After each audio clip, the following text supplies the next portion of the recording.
un gran aprecio y cariño por esta comunidad que ya pues han tenido la amabilidad de estarme invitando a varias pláticas y hemos podido compartir algunas cosas.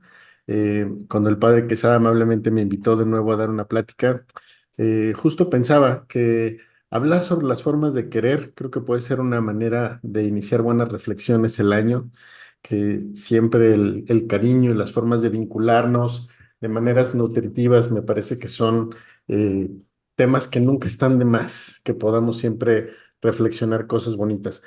A mí me gustaría invitarles a los que puedan y quieran que puedan abrir sus cámaras, ¿no? Ver siempre rostros para mí es, pues muy, siempre lo agradezco, ¿no? Porque me ayuda un poco como a ver quién está también del otro lado, ¿no? Y no solamente escucharles, sino también verles, así que quien quiera y pueda abrir su cámara, lo agradezco mucho, ¿no? Bienvenidas, bienvenidos todos. Les agradezco de nuevo su presencia, su invitación. Y ¿Ahí me ves bien, Paquito? ahí los oigo bien, claro y fuerte. Gracias. Y me gustaría empezar haciendo una pregunta, quien quiera compartirla, ¿no? Una respuesta rápida en un par de palabras.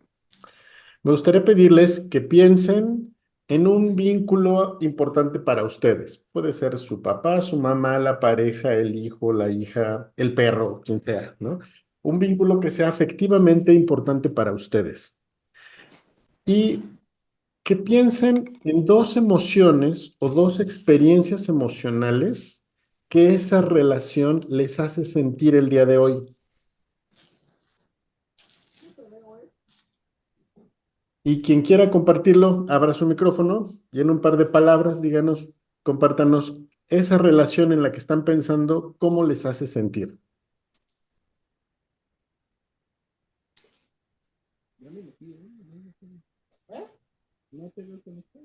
Quien quiera compartir. Bueno, yo quiero compartir, Paco. Por favor, gracias. Mira, yo pienso, por ejemplo, con mi esposa, es algo maravilloso cuando yo llego del trabajo y me recibe con un abrazo y me tiene las atenciones, como, no, algo maravilloso que yo le estoy muy agradecido con Dios que me brindó esa persona en mi vida y trato yo también de corresponder de esa misma manera, Paco. Ese lazo que hay entre ella y yo es muy fuerte y es algo bonito. Entonces, por un lado te hace sentir agradecido y ¿qué otra cosa te hace sentir? ¿Qué otra experiencia emocional? Mm, Además de agradecido, me siento pues bendecido también, ¿no? Mm, Porque fui bendecido con esta persona que ha estado siempre a mi lado, me apoya, me da consejos, pero hay algo bien importante, Paco, que debemos saber escuchar. mm, Ella, hay veces que me dice, oye, no hagas esto porque puede resultar aquello, mira. Y efectivamente, hay que tener la capacidad de saber escuchar a la pareja para acertar, hacer buenos aciertos. Entonces, me hace sentir muy satisfecho también ok, en ese aspecto, ¿verdad? escuchado, atendido, E- agradecido. Gracias, Jorge. Exactamente. Sí, ¿Quién más quiere compartir cómo se siente con el vínculo en el que están pensando?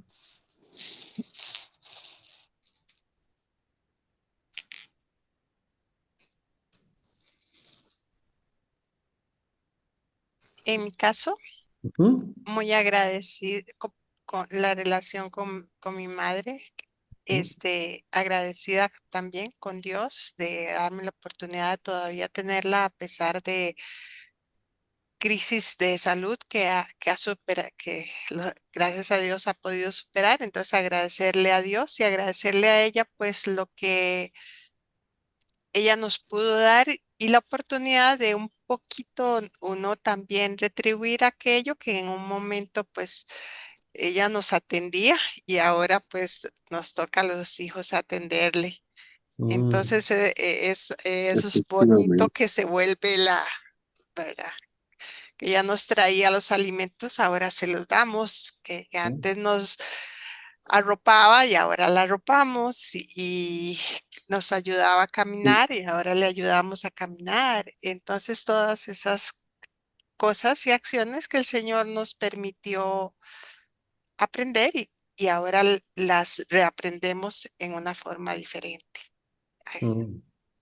Gracias, Shirley. Qué lindo lo que dices, porque por un lado es sentirte agradecida con su presencia, pero también por lo que entiendo es como tener esta oportunidad de devolver, de estar en reciprocidad, que eso me parece un elemento fundamental y tiene mucho que ver con lo que vamos a hablar el día de hoy. Gracias, Shirley.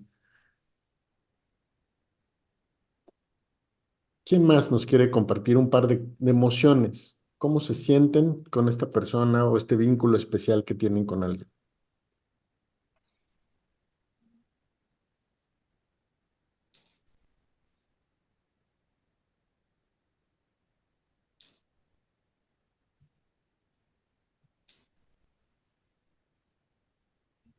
Anímense, no se asusten.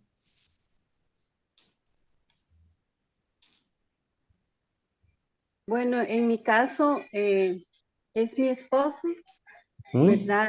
Siento un vínculo con él y me pasa parecido a lo que decía, creo que Francisco. Este,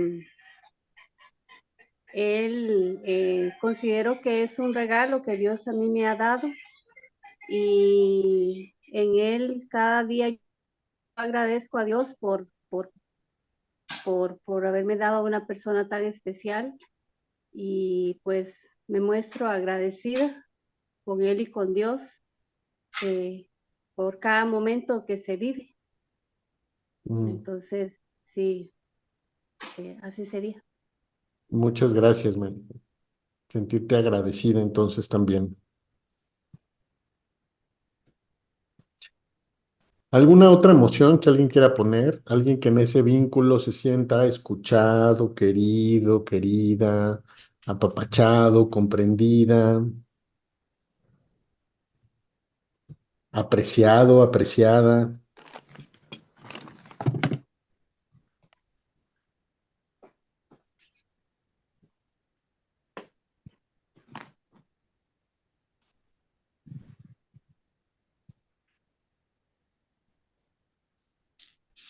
Vamos pues a participar. Venga, Chuche, gracias. Oh, estoy acordándome de mi hermana, una de mis hermanas, de las más chicas. Entonces yo la veía como mi hija. Mm, Entonces, pues sí, tuvimos esa relación, ¿no? Entonces, como una madre, yo veo sus logros y me da mucho gusto ver cómo ella ha hecho su familia, ha educado a sus hijos. Siento como satisfacción, mucha ah, satisfacción de lo que ella pues ha hecho, ¿no? Pero también siento padre porque este, mm, ella me reconoce a mí, esa parte que yo le regalé, ¿no? Y por ejemplo, en Navidad ella viene conmigo, trae a sus hijos, nos juntamos, ¿no? Aunque vaya a ir con su esposo, la familia de su esposo, pero viene y está conmigo y se mm, comunica, me da atención y sé que a lo mejor le robé a mi mamá un poco de cariño de ella, pero sí tenemos esa conexión, ¿no? Ella me mm, agradece mucho y lo sé por sus acciones, por lo que me dice, por su preocupación, ¿cómo estás? Y no sé, así. mm. Es padre. Lo que nos cuentas, pues te sientes valorada, te sientes orgullosa también por sus propios logros, te sientes retribuida también en todo este cariño y esfuerzo que has dado. Ves ahora con su presencia y sus acciones, cómo también está esto de vuelta de alguna manera, ¿no? Gracias. Muy bonito, muchas gracias. Ahora me gustaría preguntarles, eh, sobre todo de los que no han participado, que se animen a participar, ¿no? Esto, pues, la idea es un poco alimentar entre todos esta experiencia, que no sea solo unilateral, sino que sea recíproca. Preguntarles qué pasa en ausencia de estos vínculos, es decir, cuando uno de estos vínculos importantes en nuestra vida lo perdemos o deja de estar con nosotros, ¿Cuál es la experiencia emocional? ¿Cómo nos hemos sentido o cómo nos sentimos ante la pérdida o la ausencia de uno de estos vínculos importantes?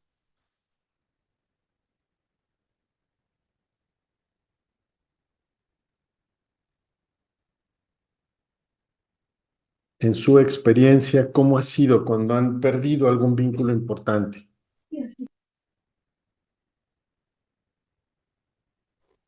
Hola, buenas noches. Hola, buenas noches. Disculpen que no tengo cámara en este momento, pero bueno, igual aquí estamos. Bien, gracias. Y bien, bueno, para mí un vínculo importante fue con un gran amigo y con el que me sentía escuchada, em, valorada y por algunas circunstancias perdimos comunicación.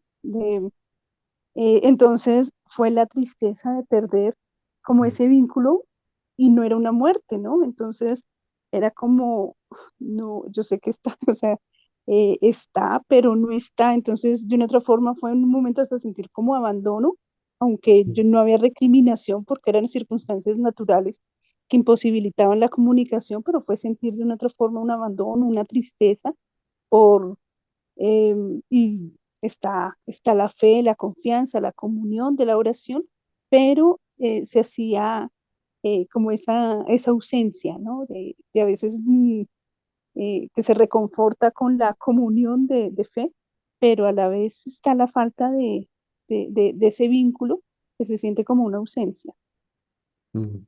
Muchas gracias, Ana, por compartir. Efectivamente, tristeza, abandono, se siente la ausencia. ¿Qué otra experiencia emocional nos puede compartir alguien ante la pérdida de un ser querido, de un vínculo importante?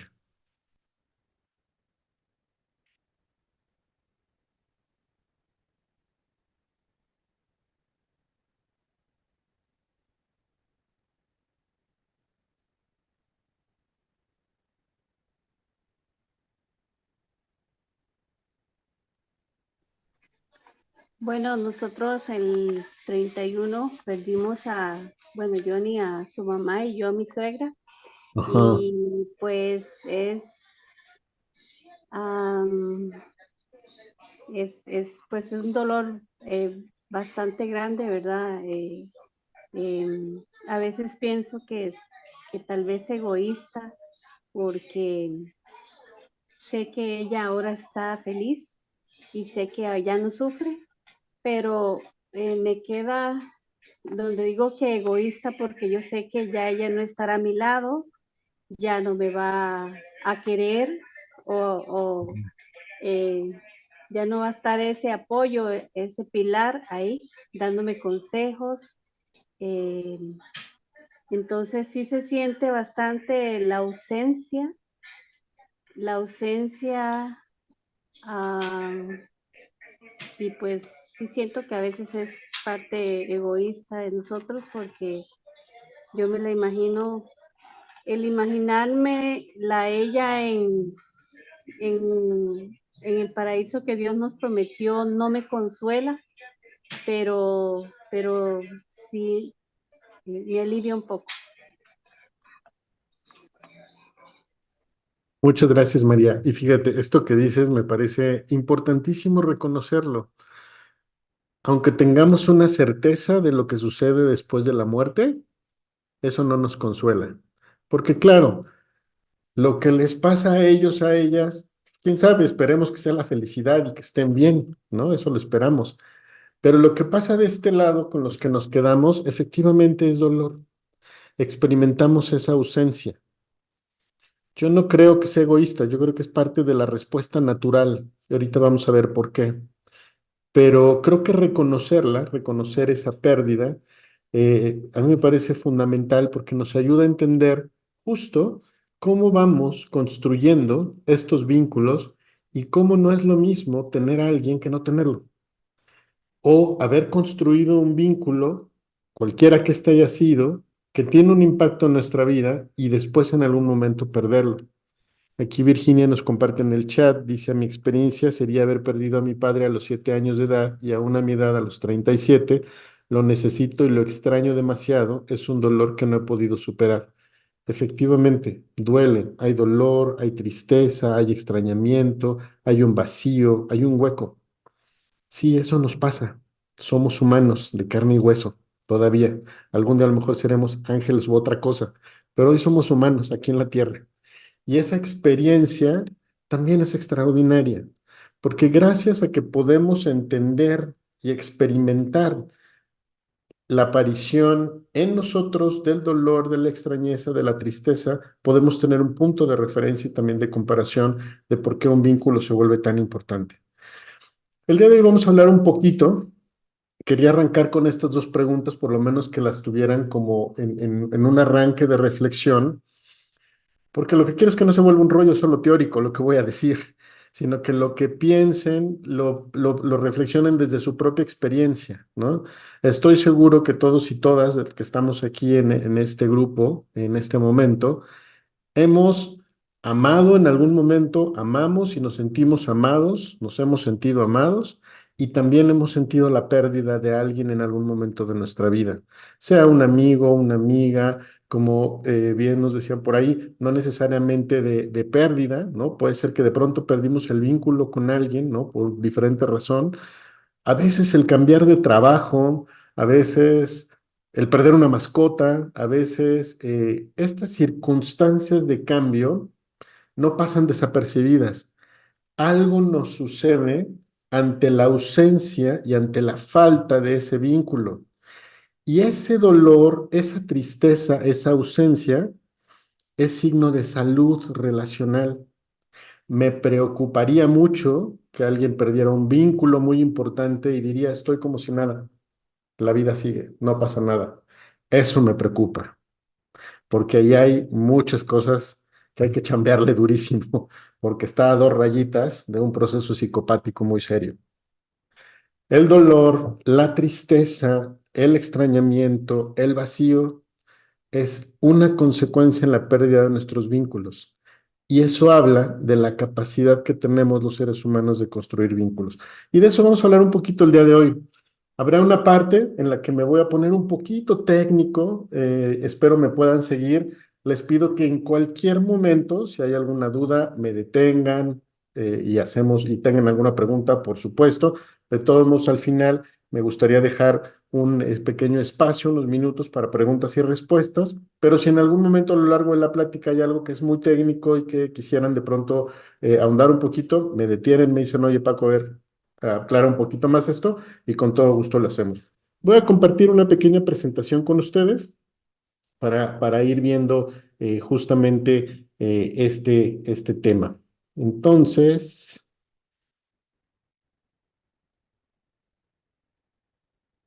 como ahí me avisan si están viendo la pantalla, ahí pueden ver la pantalla. Y Paco. Ah, perfecto, ¿verdad?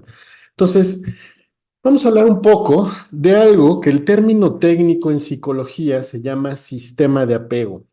Pero este nombre medio ribombante, que es el sistema de apego, básicamente se refiere a cómo aprendimos a querer. Esto que nos acaban de compartir, es decir, cuando pensamos en un vínculo importante en nuestras vidas, ¿no? Cuando pensamos en esto que sentimos con alguien con quien nos sentimos vinculadas, vinculados, está hablando de pertenencia. Cuando hablamos de la experiencia de pertenencia, estamos englobando una serie de experiencias, como la experiencia de amar y ser amados, la experiencia de seguridad, por ahí dijeron de agradecimiento, de plenitud, de apoyo, de cuidado, ¿no? Esto que nos compartía Shirley, de pronto, pues dar en reciprocidad aquel cuidado que nosotros en la infancia recibimos y que después en la vida a veces tenemos la oportunidad de regresar ese mismo cuidado. Entonces, de estas experiencias estamos hablando cuando hablamos del sentido de pertenencia. Y ahorita vamos a hablar un poquito de por qué es tan fundamental, porque en esto nos va la supervivencia a los seres humanos. Es absolutamente importante, trascendental estas experiencias en nuestra vida, porque cuando no las hay y cuando las perdemos, justamente experimentamos estas otras experiencias, estas otras emociones, cuando hay una pérdida o una ausencia. Por supuesto que hay tristeza, hay dolor, hay angustia, hay soledad, hay experiencias de ansiedad, a veces de pánico y de inseguridad. Cuando una persona muy importante, por ejemplo, pierde, eh, ahorita nos compartía justamente de cómo a veces una pérdida como de un padre que representa un equilibrio o una seguridad en un momento crítico de nuestra vida, a veces deja una huella muy profunda porque nos lleva a una experiencia de profunda inseguridad que a veces es difícil poder sustituir o reemplazar. Entonces, estas son las experiencias de manera natural por las que atravesamos ante esa pérdida o ausencia. De alguna manera, como muchos otros mamíferos, los seres humanos somos mamíferos de clanes. Y si lo pensamos, somos mamíferos pues bastante inútiles. Nacemos muy vulnerables e indefensos. Si no nos cuidaran, si no nos alimentaran, nos morimos muy rápido, no sobrevivimos. Somos una especie que requiere muchos cuidados, mucha atención.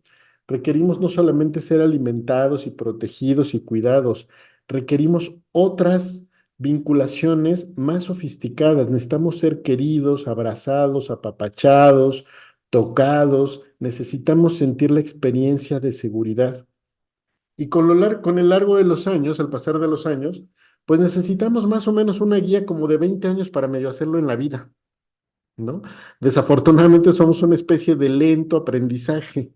Nos lleva mucho tiempo. Si lo pensamos comparado con otras especies que a los 4 días ya están corriendo y alimentándose solos, ¿no? O a los 6 meses, a nosotros nos lleva como 15 años, 17, 18, 20 para medio hacerla en la vida. Y entonces necesitamos muchos años de guía, muchos años de otros y otras que estén cuidándonos. Y esto es fundamental.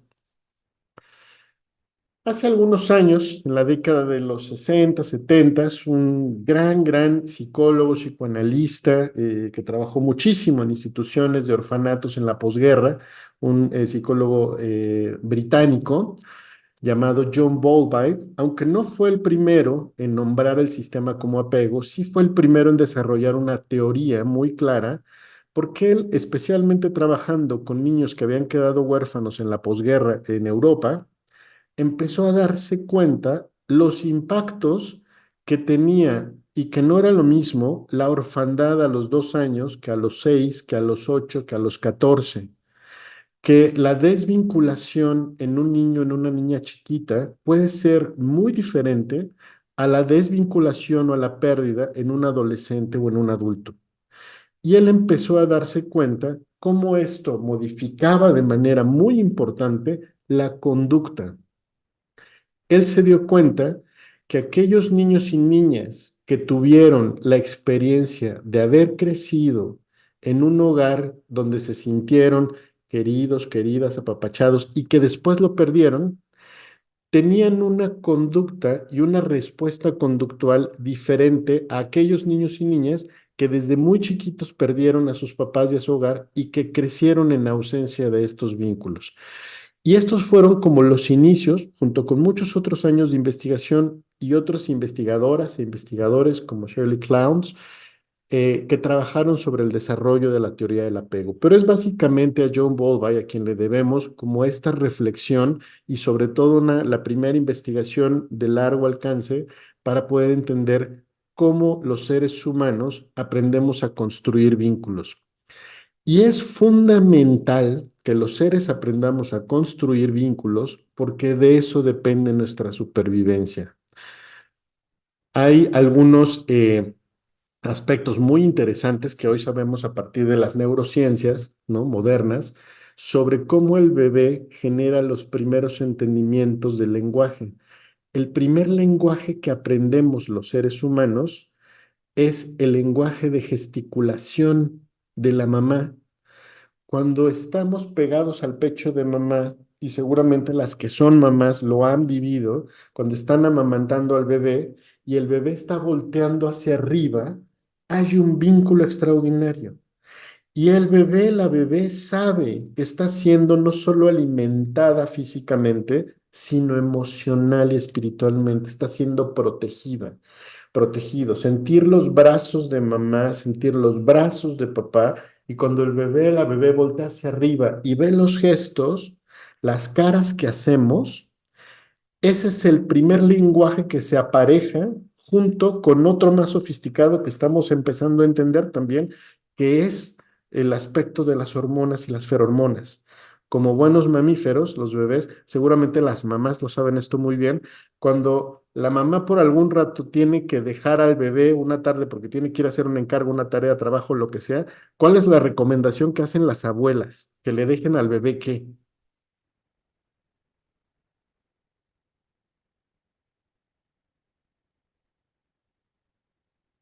¿Alguien? Tiene un Su mamila. La mamila para alimentarlo, ciertamente, pero otra cosa. artículo para el olor de la... Exacto, Shirley. Algo que huela a mamá. Somos mamíferos. Y cuando el bebé o la bebé en inmediato huele a la mamá, hay una modificación, hoy lo sabemos, en el sistema neurológico, especialmente en el sistema límbico, que le permite al bebé o a la bebé sentir calma ante la angustia de la ausencia de mamá o de papá. Entonces, junto con nuestro sistema ferormónico, el lenguaje de la gesticulación es el primer vínculo que los seres humanos construimos con los otros seres humanos. Y es tan importante que sin eso no sobrevivimos, nos morimos. La teoría del apego describe entonces la construcción de los vínculos y la dinámica de largo plazo de las relaciones entre los seres humanos. Es decir, intenta dar una explicación compleja, profunda. No me voy a meter en cosas muy técnicas hoy, quiero tocar tres cosas muy fundamentales, pero que nos puede ayudar a entender, sobre todo como adultos, cómo seguimos construyendo relaciones. Porque no me dejarán mentir, todos y todas experimentamos una primera forma de relacionarlos en casa, es decir, aprendimos el modelo de papá, mamá, tíos, tías, abuelos, quienes hayan sido nuestros cuidadores o cuidadoras primarios, nos enseñaron un modelo de vincularnos. Pero después cuando empezamos a ir a la escuela, en la primaria, y luego en la secundaria, cuando empieza nuestro primer periodo de autonomía, es decir, cuando empezamos a ir a comer a casa de los amiguitos, las amiguitas, y luego ya en la prepa, cuando nos volvemos un poquito más independientes, empezamos a construir ya vínculos con otros nuevos modelos que vamos incorporando, que no necesariamente los aprendimos en casa, pero vamos haciendo los nuestros y vamos ampliando nuestro repertorio de vinculaciones. Y hasta el día de hoy, como adultos y adultas, seguimos construyendo relaciones. Es importante entender cómo aprendimos nuestro modelo de vincularnos, nuestro modelo de querernos, nuestro modelo de confiar o de no confiar, porque de eso nos da mucha explicación de cómo y desde dónde construyo las relaciones que construyo ya como adulto. Y como adulto o adulta, a lo largo de la vida voy a seguir construyendo relaciones, idealmente, que eso no debería parar, ¿no? Sería algo deseable. A esta forma de vinculación, Bowlby le llamó apego, porque es la manera en cómo el bebé, la bebé se apega a mamá, a papá y a un modelo de sistema de protección. A eso le llamó sistema de apego. Y él identificó 4 tipos de apegos. Uno que él le llama apego seguro y 3 tipos de apego inseguro. Vamos a ver cada uno de estos. El primer tipo de apego inseguro es el apego evitativo, otro es el apego ansioso ambivalente y el tercero es el apego desorganizado. Me voy a enfocar en los primeros 2 de los inseguros y voy a nada más explicar algunas generalidades del tercero. ¿Qué significa tener un apego seguro? Es cuando un bebé, una bebé, tiene cubiertas todas sus necesidades físicas y afectivas, sobre todo durante los primeros 2 años de vida, porque esto proporciona de manera constructiva en su desarrollo una seguridad y confianza básica en el mundo. ¿Cómo vemos esto en los niños? Cuando empiezan a caminar, empieza el lenguaje y empieza el proceso de sociabilización, Son niñas y niños que en general tienden a mostrar confianza primero en sus cuidadores y cuidadoras primarias, es decir, se vuelven en su punto de referencia muy importante, pero se sienten seguros o seguras al explorar el mundo. Entonces van y juegan con los amiguitos, amiguitas, es decir, exploran con confianza.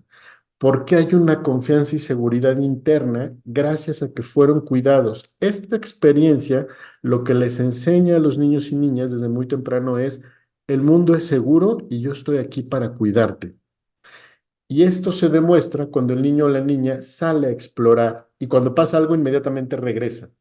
En momentos de ansiedad, de estrés, en alguna situación crítica, por ejemplo, todos lo han vivido, las que son mamás y papás no me dejaron mentir, se cae el niño o niña y en cuanto llora lo primero que hace es voltear a ver a dónde está mamá o dónde está papá, porque lo que va a buscar es consuelo. Y lo que necesita tener certeza el niño o la niña es que cuando algo le pase, ahí hay alguien para sostenerlo o sostenerla. A esto, esta búsqueda de consuelo es fundamental y no termina en la infancia, ¿eh? Los adultos lo necesitamos también y es aquí donde nos rompemos, más los hombres que las mujeres. Pero este consuelo es una de las experiencias muy importantes porque modifica nuestras redes neuronales. Cuando un niño o una niña no recibe este consuelo, no recibe una validación de sus emociones, vamos a verlo, genera experiencias inseguras de profunda alteración que tiene un impacto en la conducta más adelante.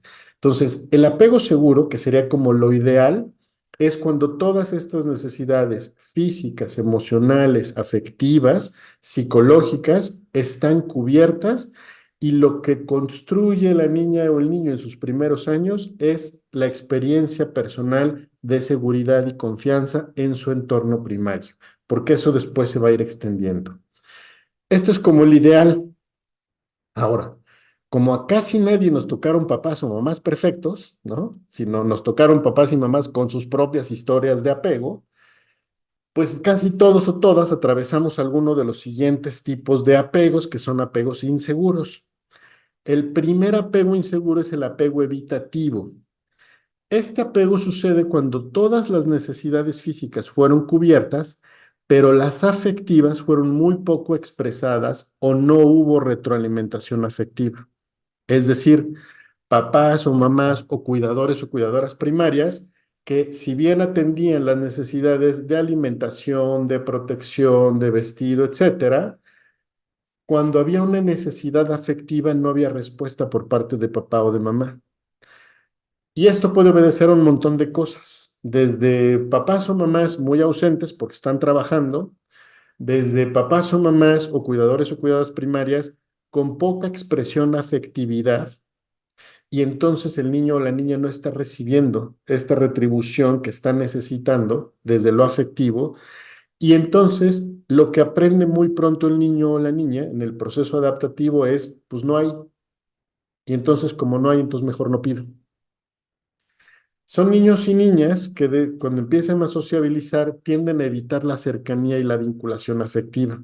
Muestran más bien desconfianza hacia las personas en general y son niños o niñas que fácilmente pueden pasar por ser independientes y mostrarse muy poco afectuosos con los papás, así como que no necesito tanto a los papás.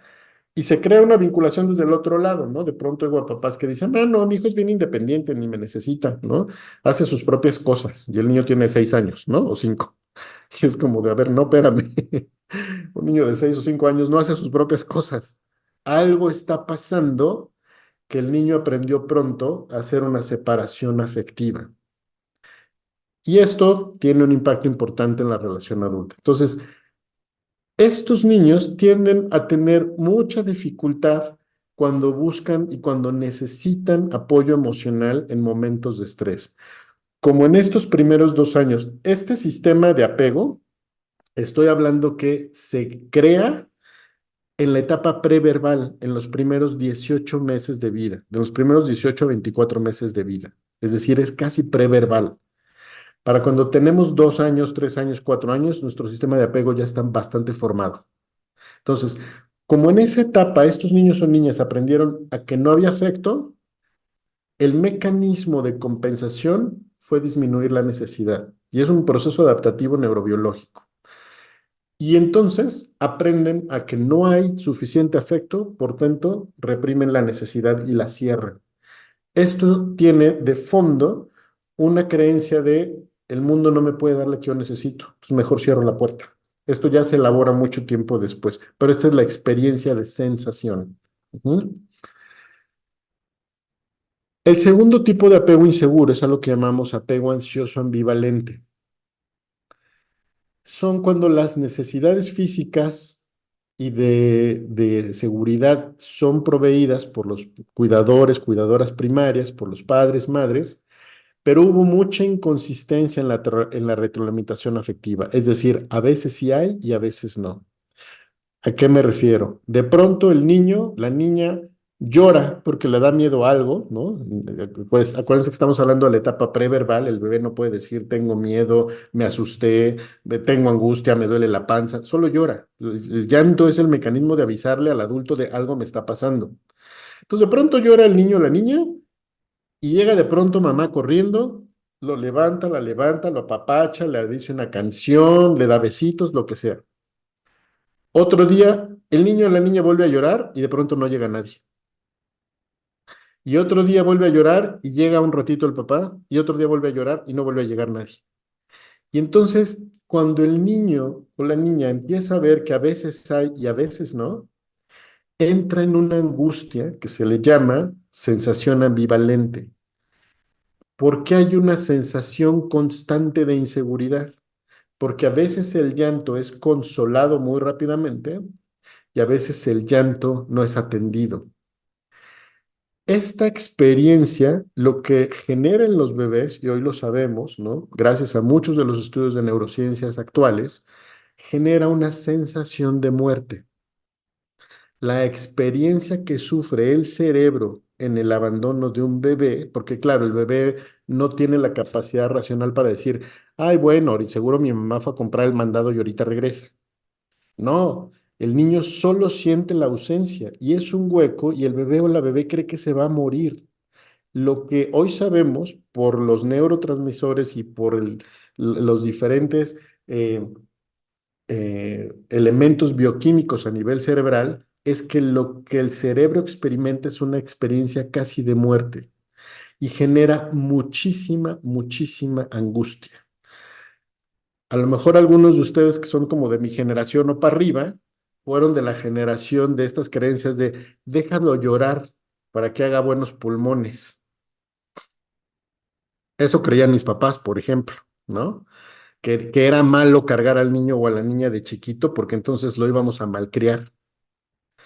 Hoy lo que sabemos es que muchas de las relaciones codependientes, celosos, inseguras, etcétera, el origen es este, un apego ambivalente, donde el niño o la niña nunca tuvo la certeza de saber que había alguien ahí para él o para ella todo el tiempo. Y justamente estas son huellas que se quedan a lo largo de toda nuestra vida y que van construyendo y guiando muchos de nuestros procesos relacionales en la edad adulta. Son niños y niñas que cuando ya empiezan a socializar muestran una necesidad excesiva por la cercanía de los papás o de la mamá. Tienen mucha dificultad para explorar su entorno solitos. Son niños o niñas que no se alejan de mamá o papá, que cuando, aunque otros niñitos o niñitas las estén invitando a jugar, el niñito o la niñita voltea a ver a mamá con mucha angustia, de decir, para ver si estoy bien, no estoy bien, me alejo, no me alejo, y tienden a ser hijos de papás o mamás aprensivos o aprensivas, que a su vez también muestran un apego ambivalente. A veces son afectuosos y a veces no y constantemente están buscando una atención y validación por parte de los papás. Es decir, hay una dificultad en poder generar confianza en sus acciones. Y conforme van creciendo, son niños y niñas que suelen mostrar ansiedad y mucha resistencia ante el intento de separación. Es decir, son estos niños y niñas que en cuanto mamá se aleja tantito, o papá, o el cuidador o cuidadora se aleja tantitito, entran en ansiedad y se ponen a llorar y empiezan a gritar muchísimo porque entran en mucha angustia. Esto es la construcción del apego ansioso ambivalente. El tercer tipo de apego inseguro, solo lo voy a describir, es un caso ya mucho más especial. Afortunadamente no es el más común porque es el más crítico. Le llamamos apego desorganizado cuando las necesidades físicas son medianamente o muy pocamente cubiertas y las afectivas tienden a ser muy confusas y muy caóticas. Son niños o niñas que crecen en ambientes de violencia, de negligencia, donde hay adicciones, abuso de todo tipo, sexual, físico, etcétera, y experiencias de abandono. Son niños y niñas que muestran respuestas emocionales muy contradictorias y muy caóticas. Como no tienen un patrón afectivo consolidado, van generando una respuesta casi visceral ante las experiencias que se les van presentando en la vida. Es un proceso casi de supervivencia y tienen un altísimo nivel de estrés, es decir, una alta producción de una hormona que llamamos cortisol en el cerebro, y eso genera un sistema de alerta que no es nada, nada, nada bueno para el desarrollo cerebral. En general no es bueno, ¿no? Cuando hay un mucho nivel de cortisol. El cortisol es la hormona que nos avisa para estar en alerta. Cuando algo nos asusta, cuando estamos en un estado de emergencia, cuando estamos constantemente bajo mucho estrés, nuestro cerebro produce cortisol. En cierto momento está bien porque es lo que eleva nuestro sistema de alerta, pero luego el cortisol tiene que bajar. Pero en estas experiencias, estos niños o niñas viven con alto nivel de estrés porque están ante situaciones muy críticas. Y eso hace que el desarrollo cerebral tenga afectaciones de manera importante y que tenga un impacto en la regulación emocional después. Muchos de estos niños y niñas, conforme van creciendo, tienen características que están vinculadas a procesos ya sea depresivos, de violencia o incluso de algunos trastornos mentales claros, como hoy sabemos, por ejemplo, que algunos tipos de esquizofrenia están muy vinculados a infancias donde hubo mucha negligencia o abuso y pues todo el tipo, todas las formas de sociopatía y psicopatía, hoy sabemos que fueron niños o niñas que experimentaron este tipo de apego desorganizado. Ahora, ¿por qué es tan importante construir no solamente en la infancia, sino a lo largo de toda nuestra vida apego seguro? Porque tiene un impacto en el desarrollo adecuado de algunas de las estructuras fundamentales de nuestro cerebro. Y voy a mencionar solo cuatro, porque no me quiero meter en ningún detalle. Una de ellas es la amígdala, que es una de las partes cerebrales con una de las funciones más importantes porque regula nuestra respuesta emocional y sobre todo es la encargada de regular el miedo.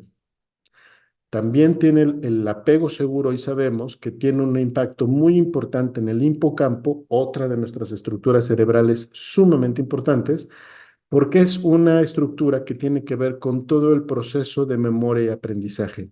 Hoy sabemos, gracias a muchos estudios, que los niños que son abusados física o sexualmente, hay una afectación importante, especialmente en el hipocampo, y hay un impacto en el proceso de aprendizaje y la memoria.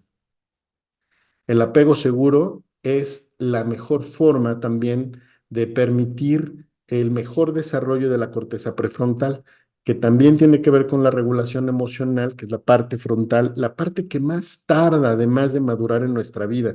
Nuestra corteza prefrontal termina de madurar cuando tenemos 22, 23 años. Por eso es que muchas de las cosas absurdas y tontas las hacemos en la adolescencia. No es por malas personas, es por falta de madurez de la corteza frontal, porque la corteza frontal tiene que ver justamente con la toma de decisiones y con la planificación.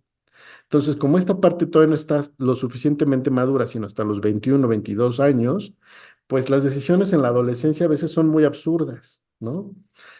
Y justamente es por eso, porque no ha madurado la parte que tiene que ver con la toma de decisiones, pero también es muy importante porque está vinculada con la regulación emocional. Y finalmente, otro de los sistemas que tiene que ver con el trabajo bioquímico hormonal a nivel cerebral es el sistema de recompensa, que es nuestro sistema que tiene que ver con el placer y gratificación. Estas cuatro estructuras del cerebro, hoy sabemos que cuando un niño o una niña crece en un hogar, en un ambiente, en un entorno donde hay apego seguro, estas cuatro estructuras logran un mucho mejor desarrollo. Cuando alguna de las situaciones en los apegos está comprometida, se tiende a ver hoy justamente en el desarrollo de alguna de estas cuatro funciones. Ahora, ¿cuál es el impacto en nuestro proceso conforme vamos creciendo?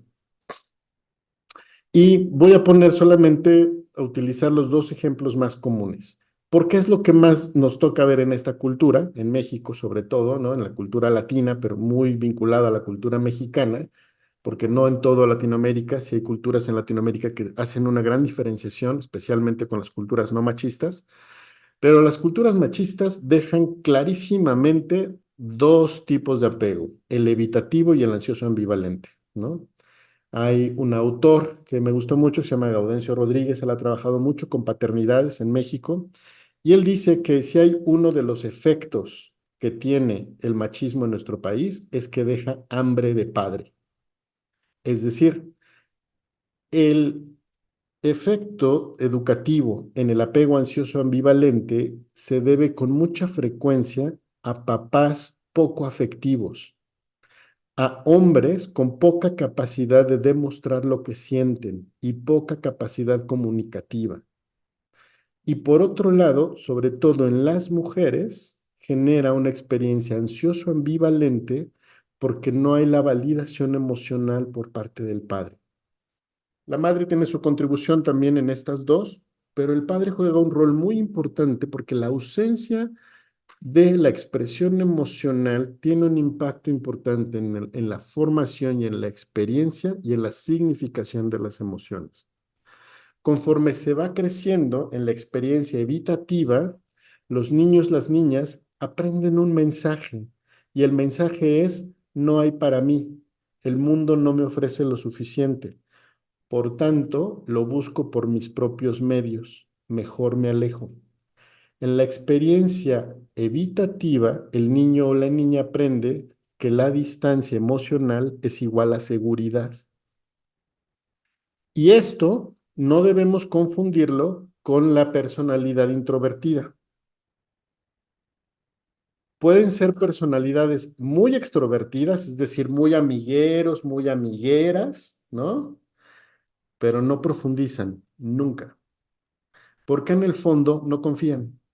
En el fondo lo que asumen es que el mundo no les va a dar lo que necesitan. Entonces, no es un tema de personalidad, no es un tema de que sean introvertidos, porque hay personas muy introvertidas, pero pueden tener un apego profundamente seguro, es decir, pueden ser leales, pueden construir relaciones profundas de largo plazo, poquitas a lo mejor, pero muy consistentes. El apego evitativo no hace eso. El apego evitativo genera una desconfianza básica y entonces no importa si seas introvertido o extrovertido, la persona conforme se va convirtiendo en adulto aprende un distanciamiento emocional. Se genera una insensibilidad que vemos muchísimo más en hombres, porque además a esto tenemos que añadirle que en la cultura educativa en la que crecemos, una cultura muy machista, a los hombres desde muy pequeños nos castigan la expresión emocional. Fuera del enojo, que ese sí no los aplauden, ¿no? Casi todas las demás emociones a los niños pequeños, hombres, les están prohibidas. No llores, no seas niña, aguántate, tienes que ser fuerte y una serie de ideas que lo que terminan haciendo es rompiendo nuestro vocabulario y nuestra experiencia emocional, que es un abanico muy amplio, y la reduce. Y esto termina generando mucha insensibilidad. Cuando yo crezco y no sé conectar con lo que siento, pues tampoco aprendo a conectar con lo que sienten los demás. Por eso las personas con un apego evitativo les cuesta mucho trabajo intimar y construir relaciones profundas a largo plazo, porque en el fondo hay una desconfianza básica y una enorme dificultad para pedir apoyo en momentos críticos. Tienden a ser estas personas que se tragan las cosas, que no piden ayuda, que yo lo puedo todo, o que aunque estén pasando por un momento muy crítico, en el fondo hay una creencia de no necesito a nadie o nadie me va a poder ayudar verdaderamente como yo lo necesito o a nadie le interesa lo que a mí me pasa.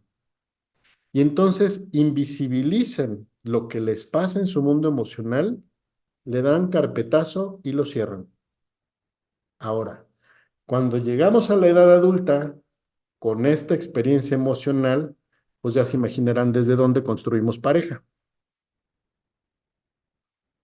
Con mucha frecuencia, este apego evitativo, hombres y mujeres podemos experimentarlos, todos. Y casi siempre es una combinación de ambas, porque casi a todos o a todas nos tocó un papá o una mamá con un apego más evitativo y otro con un apego más ansioso ambivalente. Pero con mucha más frecuencia, por el modelo educativo que tenemos, veo a los hombres con más apego evitativo. Con mucha frecuencia escucho, no solamente en el consultorio, sino también en relaciones de amigas, ¿no? A mujeres diciendo, es que mi marido no expresa nada, es que mi novio no sabe expresar lo que siente, es que hay que sacarle las palabras con tirabuzón. Esto tiene que ver con un aprendizaje de apego evitativo, porque a los hombres nos enseñaron, sobre todo desde muy pequeños, que lo que importa no es lo que sentimos ni lo que somos, sino lo que hacemos. La valía social está puesta hacia afuera. Por tanto, desde muy chicos, los hombres aprendemos que lo que pasa de narices para adentro a nadie le interesa, porque a los hombres socialmente nos validan como resolutores de problemas, a diferencia de las mujeres que las validan como cuidadoras de los demás. Las mujeres aprenden a cuidar a otros. No tiene que ver con que seamos hombres o mujeres, tiene que ver con el modelo de aprendizaje que tenemos culturalmente. Porque claro que hombres y mujeres podemos ser cuidadores y hombres y mujeres podemos ser resolutores de problemas. Entonces, con mucho más frecuencia, el apego evitativo lo vemos en hombres en esta cultura. Por otro lado, entonces, el mensaje que como adultos nos traemos del apego evitativo es, no necesito de nadie y nadie me puede ayudar en el fondo. Y cuando construimos una pareja con estas creencias de fondo, nos cuesta mucho, mucho trabajo a las personas con apego evitativo generar vínculos de profundidad.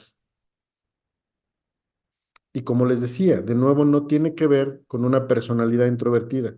Puede ser el alma de la fiesta, pero pueden ser estas personas que aunque son el alma de la fiesta y tienen 20,000 amigos, no confían en nadie y a nadie le cuentan nada lo que les pasa y se tragan todo. Por otro lado, el apego ansioso ambivalente, el mensaje que van aprendiendo conforme van creciendo es, el mundo no es seguro. A veces hay y a veces no hay, y eso es muy duro. Cuando hay, entonces mejor me aferro y no lo suelto porque se me puede ir. Y este apego ansioso ambivalente lo que genera es que la persona aprenda a vivir con mucha angustia de pérdida. En el fondo lo que se construye aquí es la inseguridad. Si en el apego evitativo el mensaje de fondo era la desconfianza, en el apego ansioso ambivalente el mensaje de fondo es la inseguridad. Son personas que aprenden con mucha dificultad a tomar decisiones, que dependen mucho de lo que otros u otras opinen, ¿no? Por ejemplo, cuando vemos papás o mamás demasiado impositivos, que le dicen al niño o a la niña todo lo que tiene que hacer, vístete esto, no te vistas así, cómete esto, júntate con fulanito, con fulanita, no, pórtate así, y que eso se vuelve demasiado invasivo, son niños y niñas que con mucha frecuencia crecen con esta parte ansiosa ambivalente porque pierden la seguridad en sí, porque están siempre escuchando a alguien más. Dejan de construir autoseguridad porque asumen que alguien más puede ofrecer esa seguridad que ellos o ellas no tienen. Son personas que conforme van creciendo, van experimentando esta necesidad constante de aprobación por todas las figuras de autoridad o por todas las figuras que afectivamente son importantes. Y por tanto, les cuesta mucho trabajo tomar decisiones importantes en la vida.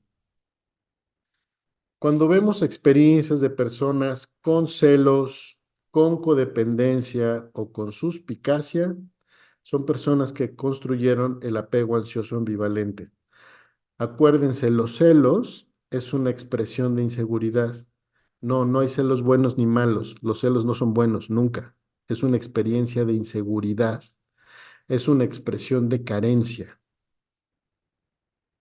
Pero como cuesta mucho trabajo reconocerlo y trabajar en la recuperación de confianza, pues es más fácil echárselo al otro o a la otra. Es que tú me haces poner celoso, es que por qué te pones así, es que quién te tiene que hablar, es que por qué le escribes a fulanito o a fulanita.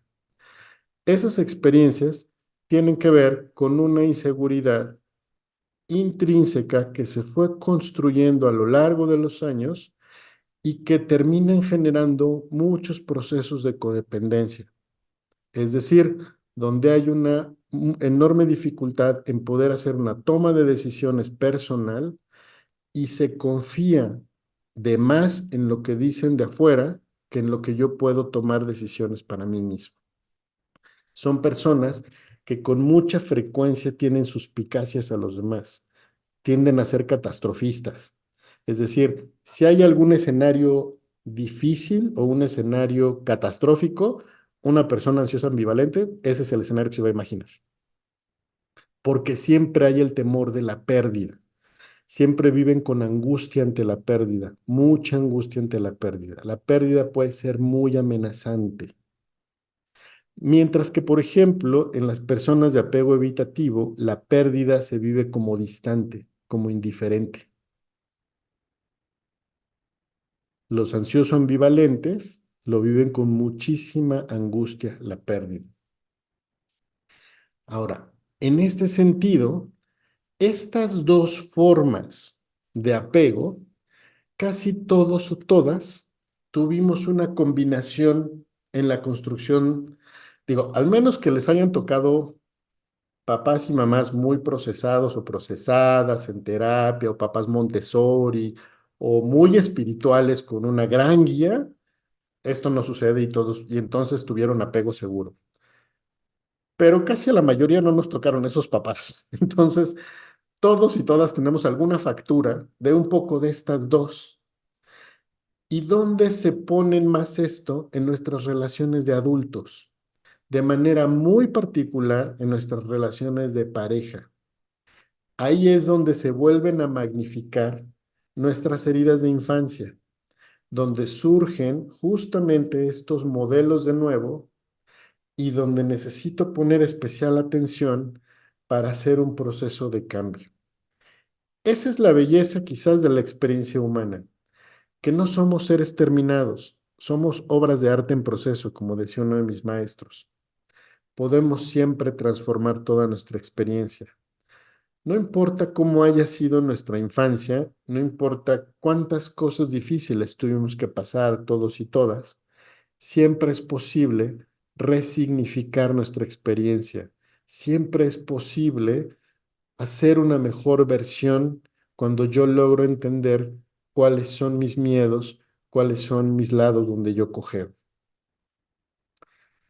Por eso la gran propuesta, ¿no? En términos relacionales, es regresar al apego seguro. Nunca es tarde para construir apego seguro en todas las relaciones que construimos, ya sea en relaciones como papás, como mamás, como hermanos, como amigos, como hijos, como hijas, como esposos, esposas, como colaboradores de trabajo o como comunidad espiritual. Siempre, quizás un ideal sería regresar y volver al apego seguro. ¿Y cuáles son algunos de estos fundamentos, digamos, en términos generales, relacionales como adultos? Sí, ¿qué significa construir apego seguro? En primer lugar, significaría establecer una base segura, es decir, poder hacer un recuento de cuáles son mis redes de apoyo.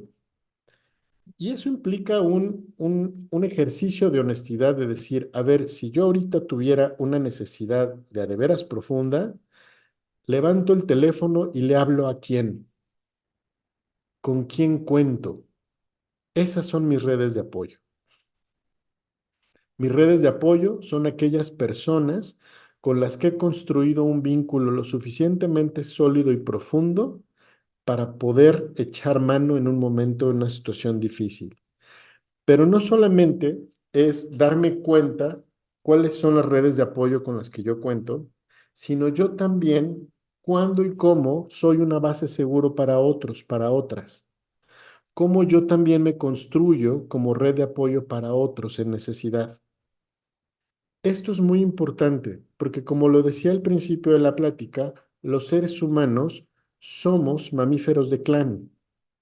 Por eso construimos pareja, familia, sociedades, naciones, porque somos mamíferos de clan, nos necesitamos.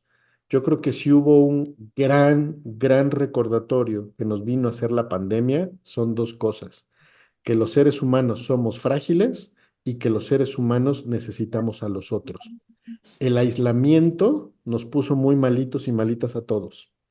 Una de las cosas que nos sorprendió y nos asustó profundamente a todos los que nos dedicamos al área de la salud mental, psicología, psiquiatría, es que para el tercer año de pandemia, los medicamentos psiquiátricos, especialmente los antidepresivos y los ansiolíticos, se incrementó casi en 70%. Eso es espeluznante.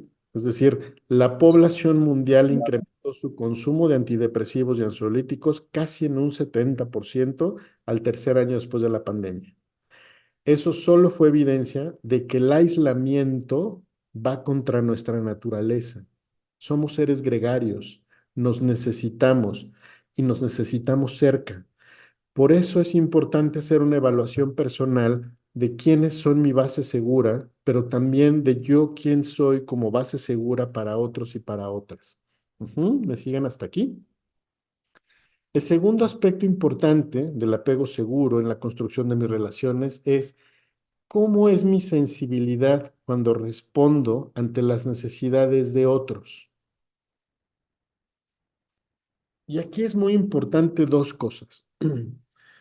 Primero, cuando estamos hablando de hijos y de hijos o hijas pequeños y pequeñas, es fundamental nunca minimizar la experiencia emocional del niño o la niña.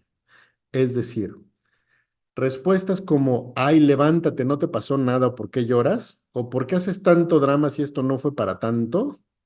Eso es minimizar la experiencia emocional del niño o de la niña.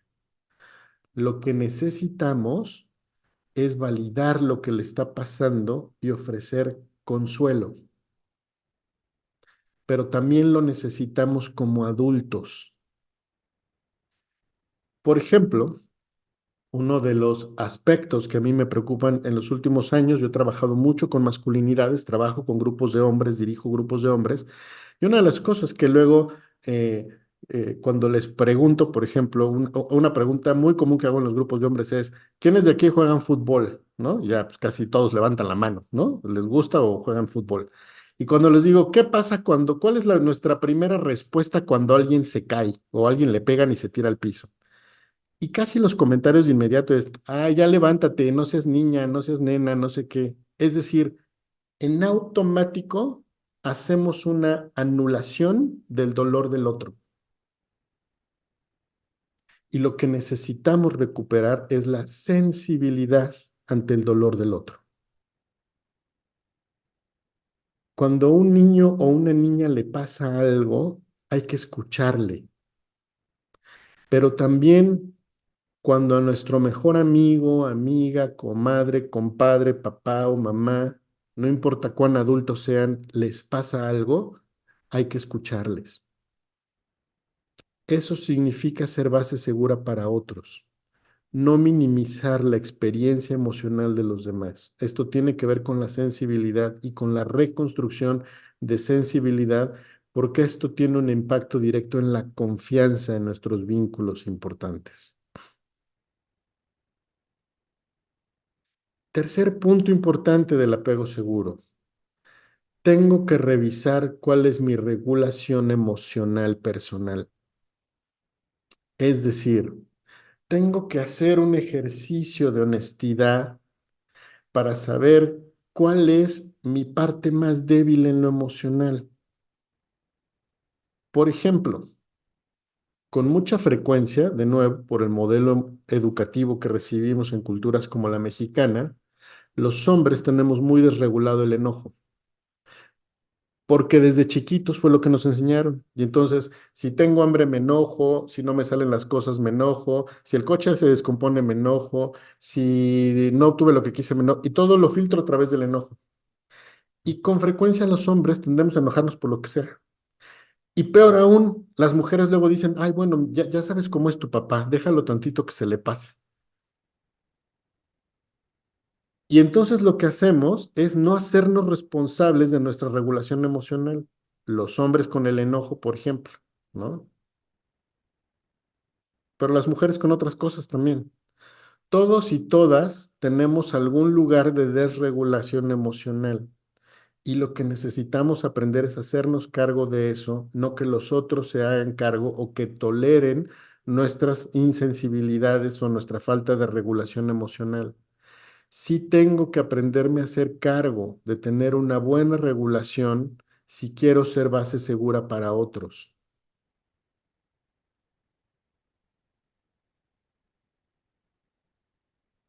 A veces trabajo con adolescentes y cuando de pronto un adolescente o un chico o una chica aquí en consultorio me cuentan algo delicado, casi siempre en automático le pregunto, oye corazón, ¿y ya le preguntaste, ya le contaste esto a tu papá o a tu mamá?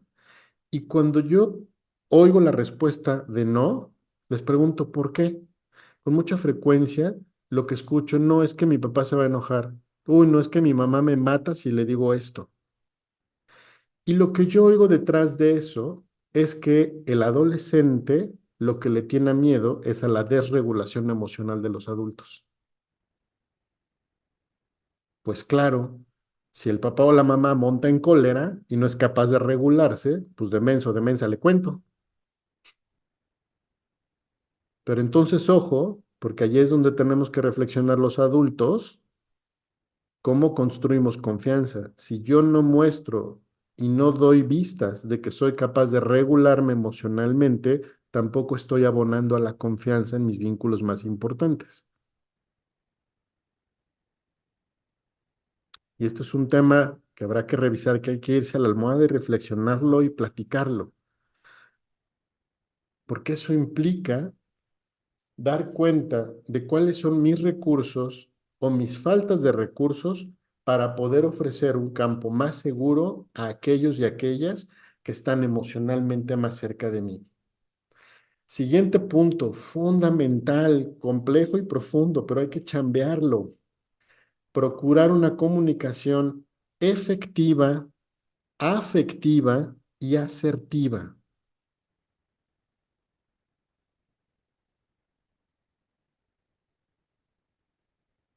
Una comunicación efectiva es poder decir de manera clara lo que necesito, poder pasar un mensaje claramente. Y carecemos mucho de eso. Yo luego oigo de pronto a parejas jovencitas que dice de pronto una, es que si ya sabe cómo soy, ¿por qué se lo tengo que pedir? O si ya me conoce, no es algo que le tenga yo que estar diciendo. Y eso no es efectivo.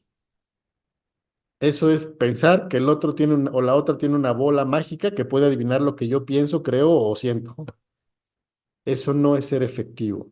Efectivo es que yo pueda comunicar con claridad lo que estoy necesitando. Afectivo. No basta con comunicar, para ser una base segura, no basta con comunicarlo claramente. Tengo que ser cuidadoso. Tengo que ser cuidadoso de ese vínculo. ¿Cómo lo digo? Si, si yo digo que quiero a una persona, mi pareja, mi esposa, mi esposo, mi hijo, mi papá, cuido las formas, cuido los afectos para no lastimar ese vínculo. Muchas veces los vínculos se lastiman no tanto por lo que decimos, sino por cómo lo decimos. Porque el cómo lo decimos tiene un impacto a veces más importante que el contenido.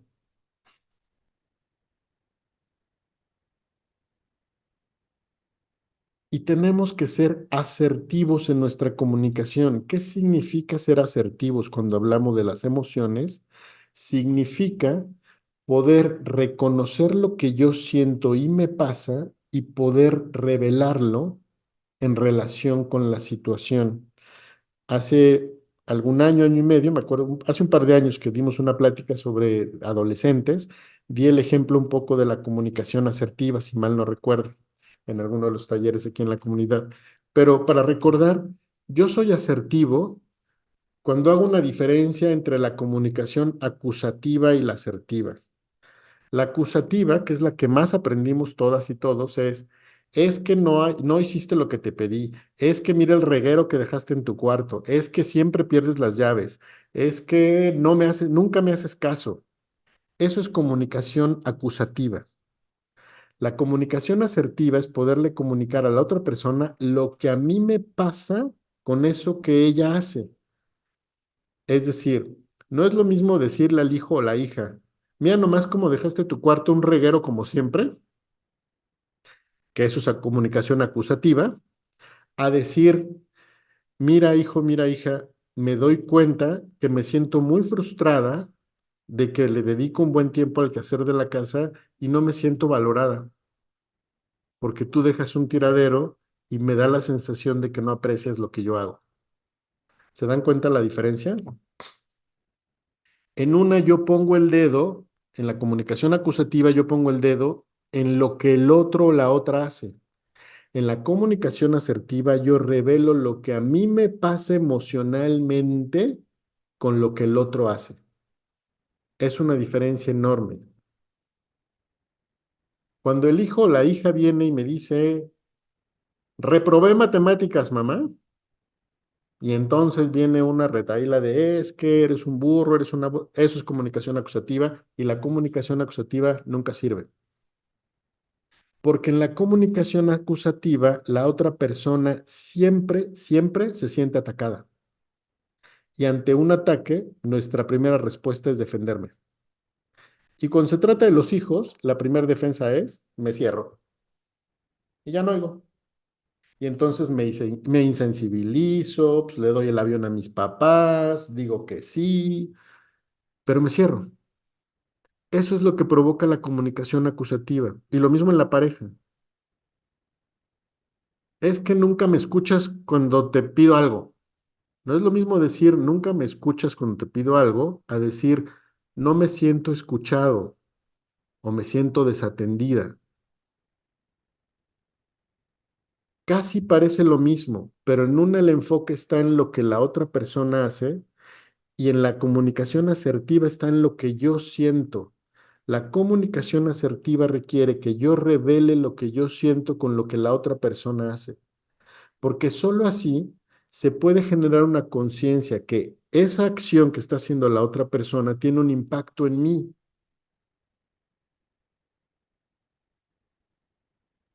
Si viene,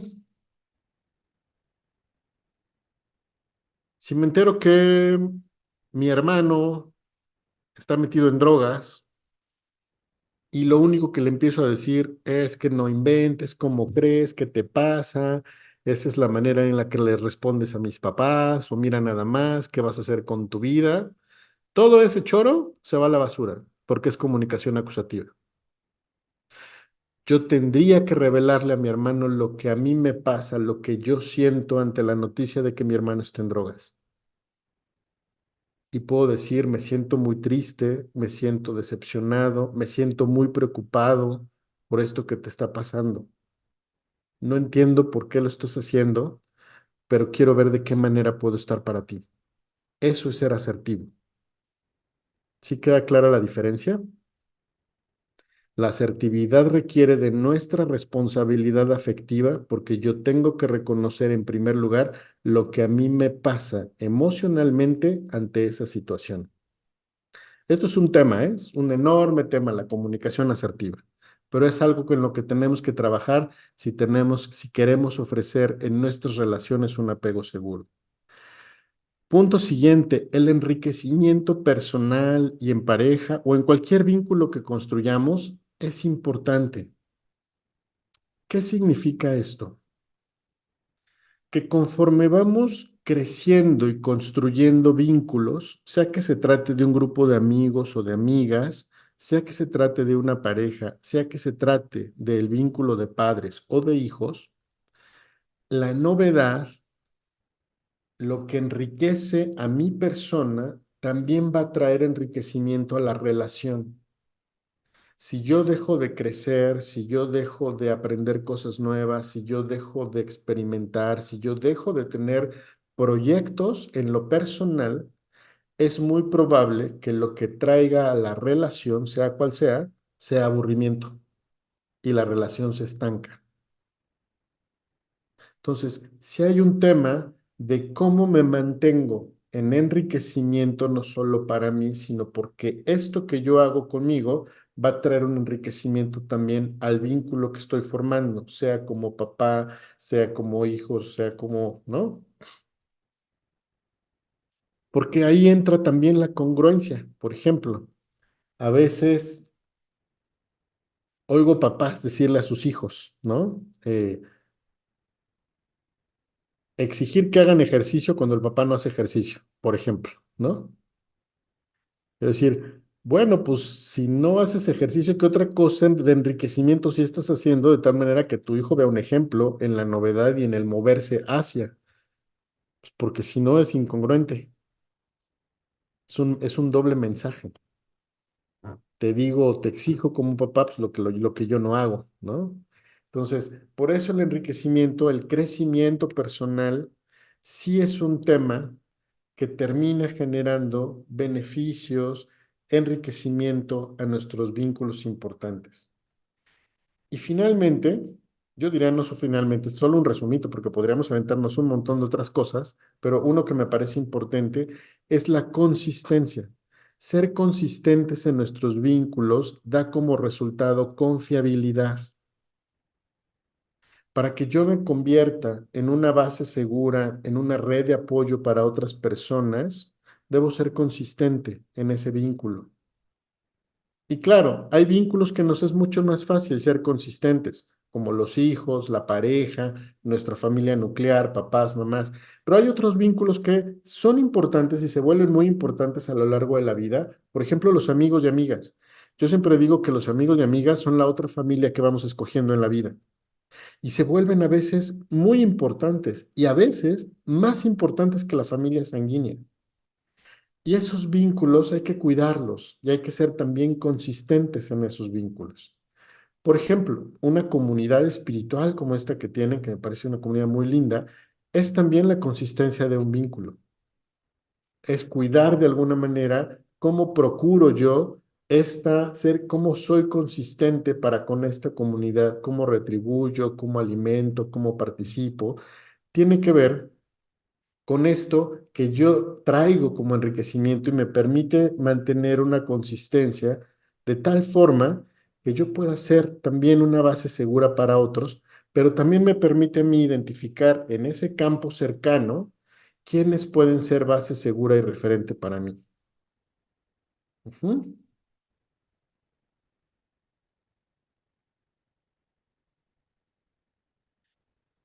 Entonces, habiendo dicho todo esto, que fueron un montón de cosas, ¿no? Yo sé que fue mucha información. Yo creo que es muy importante siempre preguntarnos cuáles son las mejores formas en las que yo puedo cuidar los vínculos significativos en mi vida. ¿Cómo puedo ser, como decía una autora que me gusta mucho, Tara Bennett, ella dice, no basta con querer, hay que querer bien. Y a veces nuestras formas de demostrar el querer no siempre son tan claras, no siempre son tan efectivas, ni tampoco siempre son tan afectivas ni tan asertivas. Tenemos que aprender a construir consistencia, asertividad, afectividad en la manera en cómo generamos nuestros afectos, porque eso permite construir campos, vínculos, relaciones que sean de manera consistente.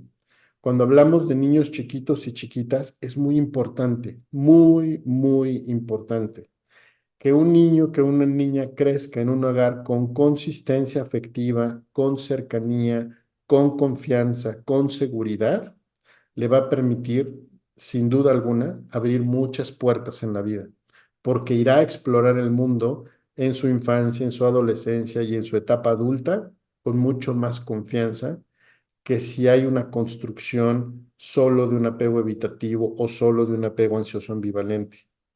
Entonces, esto nos ayuda a reflexionar. Por ejemplo, yo les comparto que por el tipo de afectividad de mis papás, de los dos, tanto de mi papá como de mi mamá, yo me hice una personalidad profundamente evitativa, muy evitativa, porque tuve un par de papás, tanto mi mamá como mi papá, con una enorme dificultad de expresar afecto.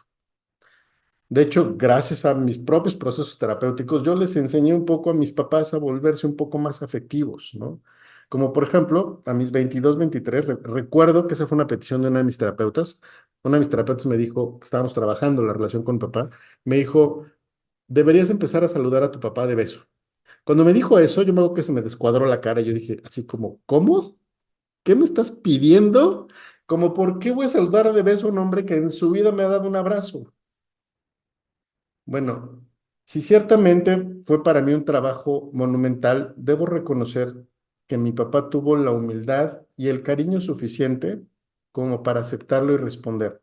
Hoy tenemos una relación increíble, mi papá y yo. Claro, también lo he mandado a terapia, ya ha hecho su chamba también, ¿no? No es solo mío, ha hecho un gran trabajo mi padre. Pero tuvimos que modificar esa relación porque no fue suficiente. Y fue un gran proveedor, mi papá fue un gran proveedor, pero eso no me alcanzó en lo afectivo. ¿Dónde creen que tuve problemas serios? Pues cuando empecé a tener mis relaciones afectivas importantes, ¿no? Cuando empecé a tener mis primeros noviazgos, ahí se notó clarísimo todo mi modelo aprendido, ¿no? Repetimos los modelos que aprendemos y nuestros hijos e hijas van a repetir los modelos que aprenden con nosotros y nosotras. Entonces, sí tenemos que reflexionar sobre cómo ofrecemos, cómo nosotros somos un apego seguro para nuestros vínculos importantes y cómo podemos ponerlo. De nuevo, no basta con querer, hay que querer bien. Y este bien implica caminar hacia el apego seguro. ¿Cómo me comunico de manera abierta, efectiva, afectiva, consistente, asertiva con mis hijos, con mis hijas, con mi esposa, mi pareja, mi padre, mi madre, mis amigos, mis hermanos de comunidad? Por ejemplo, claro que cuando todo está bien es muy fácil ser asertivo y muy fácil ser afectivo. Cuando viene una bronca, ahí es donde se pone a prueba lo asertivo, lo afectivo, ¿no? Eh, Hace poquito, uno de mis pacientes, ¿no? Que tiene una hija en adolescencia tardía, tiene 18 ya, ¿no? Está en la carrera, justo le llegó a decir, papá, estoy embarazada, ¿no? Afortunadamente, este paciente ya tenía unos meses conmigo en trabajo y entonces me dijo, híjole, Paco, lo único que alcancé a decir es, dame un ratito, corazón, creo que necesito pensar algunas cosas. Me dijo, y me salí corriendo de la casa, Paco, porque mi modelo tradicional hubiera sido irme a la yugular. Porque claro, lo primero que pensé es tanto esfuerzo en pagar la universidad y tanto para que esta burra se embarace y tal. Aquí en el consultorio lo dije. Le dije, qué bueno que viniste a despotricar aquí. Para esto es este espacio. Qué bueno que no lo hiciste con tu hija. Le dije, y ahora toda la comunicación que tenga que suceder ahora que regreses a tu casa tiene que ser efectiva, afectiva y asertiva. No importa lo que le tengas que decir. Tiene que llevar esas tres cualidades. Claro, es una chambota, porque es muy fácil enojar y aventar el enojo y despotricar. Es mucho más difícil regular mi emoción, hacerme cargo de lo que me pasa, expresar lo que me pasa de manera asertiva y no lastimar el vínculo. A veces una palabra mal dicha en el momento mal dicho puede generar mucho daño y puede lastimar vínculos que pueden ser muy profundos para nosotros. Entonces, pues un poco eso es lo que quería compartirles hoy. La manera en cómo construimos afectos es algo profundo, muy profundo, porque eso depende las formas en cómo nos hacemos de nuestros clanes, de nuestras comunidades, de nuestras relaciones, que si se convierten en espacios seguros a lo largo de la vida, generan una calidad y experiencia de vida diferente. Pues bueno, ahora sí yo hablé ya mucho y me encantaría escucharles un poco.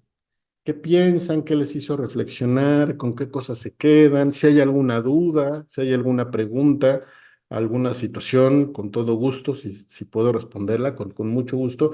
Pero me gustaría escucharles un poquito, ¿no? ¿Qué reflexiones hacen? ¿Con qué se quedan? ¿Qué les llama la atención de esto? Cuéntenme.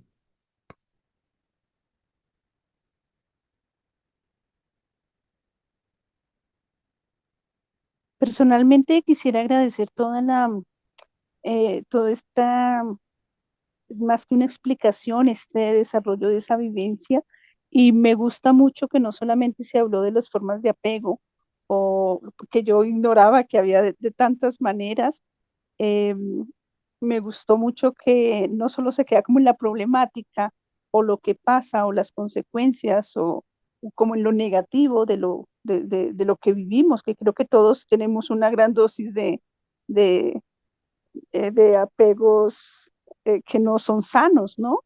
Entonces, pero me gusta mucho que nos ha suministrado muchas herramientas para volver al apego seguro, porque tristemente a veces nos quedamos, sí, esto pasa por esto y esto, o esta persona es así por esto y esto, pero como usted lo decía, somos seres inacabados, estamos en proceso, me encantó eso, somos obras de arte en proceso, entonces el poder decir, bueno, sí, sufrimos o vivimos estas experiencias o padecemos estas formas de apego, pero no nos estancamos ahí. Tenemos formas, herramientas, y bueno, la ayuda divina para volver a a un apego seguro. Y me ha encantado eso. Y muchas gracias por no solo compartir información, sino al contrario, invitarnos a vivir esa sana experiencia de un apego seguro. Muchas gracias, Ana. Y me gustaría preguntarte, Ana, de estas herramientas que les compartí al final, como de estos puntos, ¿cuál sientes tú que a nivel personal tendrías que tú trabajar más? ¿Cuál sería un reto para ti Yo creo que el de la responsabilidad, de serme responsable de lo emocionalmente? emocionalmente, porque yo creo que así como usted lo mencionaba, de que el hombre se le valida la ira, yo creo que a las mujeres se nos valida el llanto o el exceso de emociones. Y yo personalmente soy muy emocional, y bueno, que siento que he trabajado mucho en eso, y viene como toda la carga de si así era mi abuela, así éramos todos.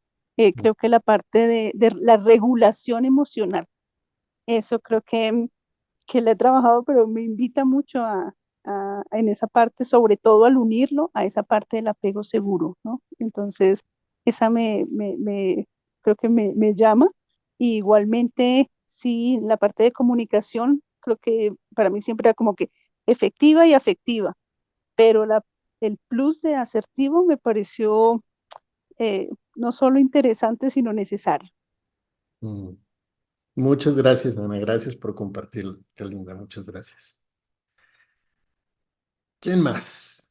Compártanos un poquito con qué se quedan, qué reflexión se llevan. Cuéntenme algo.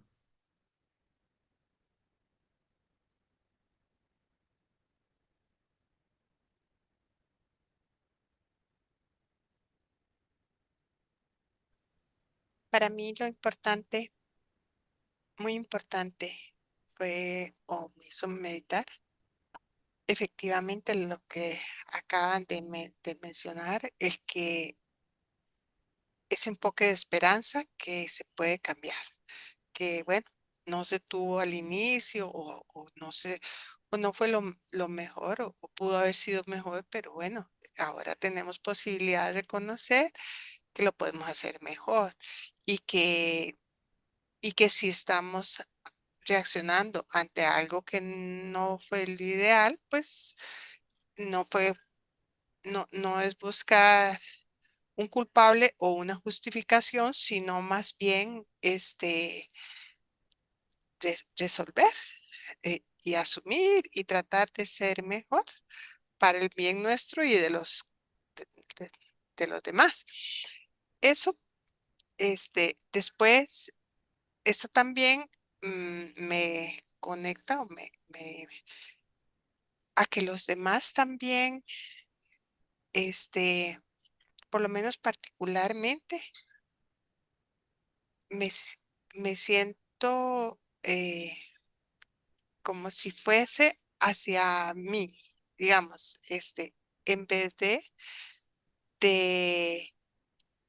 de que es un tema, bueno, de que la otra persona no necesariamente lo expresó asertivamente, pero sé que me aprecia, sé que una hermana, un papá, una tía, bueno, no supieron decirlo asertivamente, pero lo hicieron con buena intención de decirme, mira, no estás haciendo bien eso, hazlo mejor, o eso, o tenés que mejorar en eso. Claro, diciéndome de la forma como usted lo está diciendo, ¿verdad? Mira qué vaga sos, que no te levantas, ¿verdad? Y llegas tarde siempre.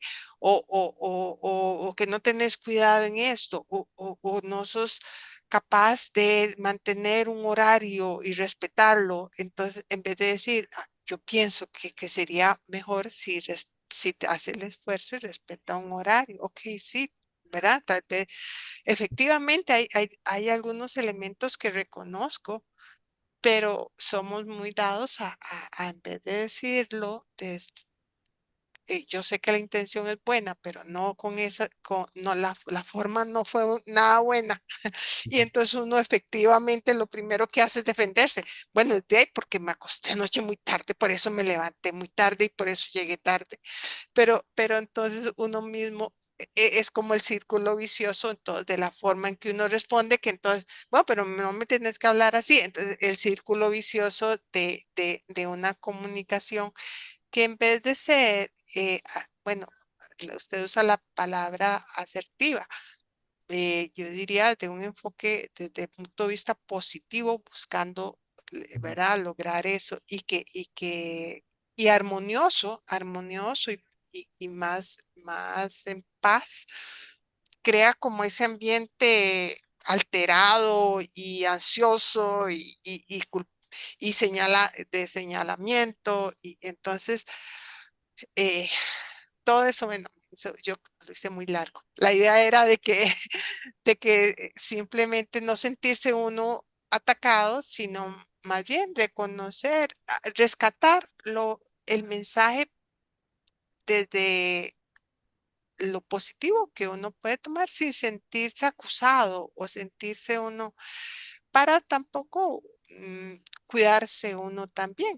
Digamos, ya si la otra lo hizo de la forma, pero uno tomar, rescatar lo bueno y así uno se protege también, se cuida y rescata lo bueno. Eso me queda. Mm. Gracias. Y estuvo muy hermosa y eso es la comunicación asertiva, efectivamente todo un arte. Y bueno, yo creo que la cultura nuestra es similar, digamos, la latina.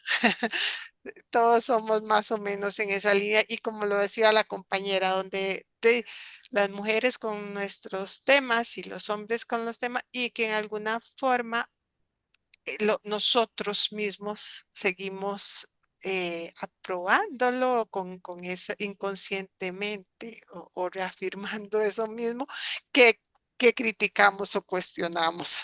Mm. Gracias, ¿De dónde eres, Shirley? Costa Rica. Ay, chulada de país, una hermosura de país además. Pues sí, yo lo amo, pero el de ustedes es más hermoso también. Muchas cosas muy hermosas y Es su muy... comida y todo, riquísimo todo. la gente, el cariño, de algo que resalto y de verdad que es esa forma y justo aquí, yo igual, porque comparto con mexicanos, sé que sí, tenemos estas formas de cultura que trabajamos, deberíamos trabajar para que sean mejor.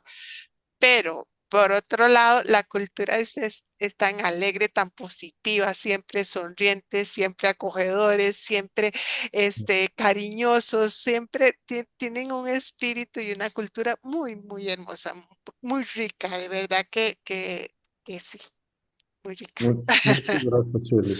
Y es muy lindo en esto que dices, porque es cierto, aunque es un arte, cuando lo vamos practicando, por ejemplo, la comunicación asertiva, parece que sucede magia. Hay algo muy interesante. Todos y todas tenemos en nuestro sistema neuronal un tipo de neuronas que se llaman neuronas espejo. Y se llaman espejo justamente porque es una de las estructuras en las que aprendemos e imitamos el comportamiento de otros. Gracias a las neuronas espejo, logramos de niños y niñas aprender todos los modelos relacionales que aprendemos. La magia hermosa de cuando empezamos a practicar la comunicación asertiva con nuestros hijos, con nuestra pareja, con nuestros amigos, es que sus neuronas espejo van a empezar a imitarnos. Empezamos a poner algo que no había antes y de pronto ese otro lo nota.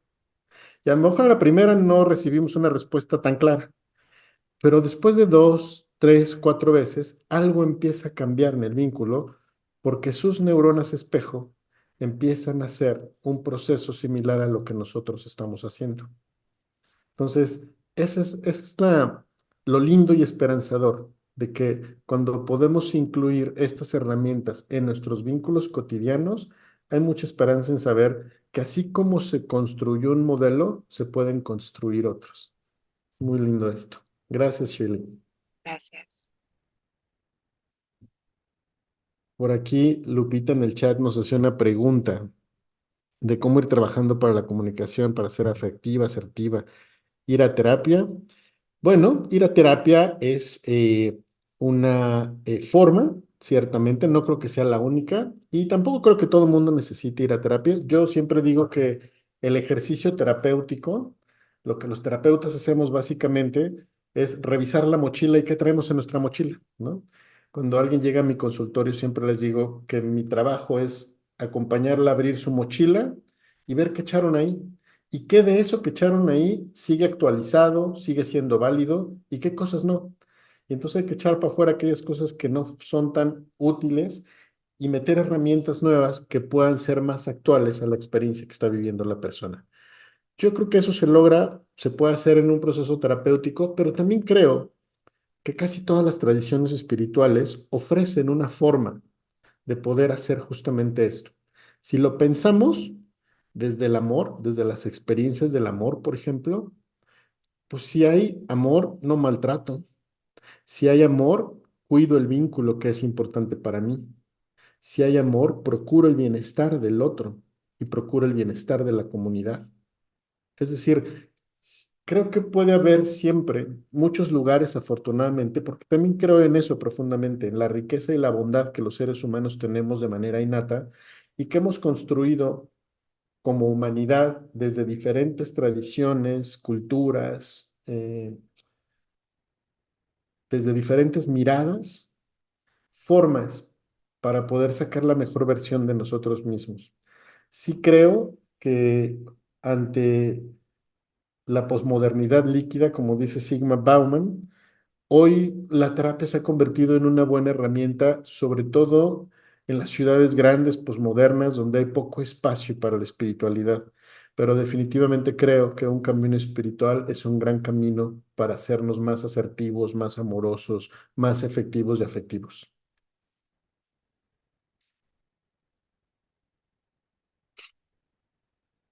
¿Quién más nos quiere compartir qué se lleva?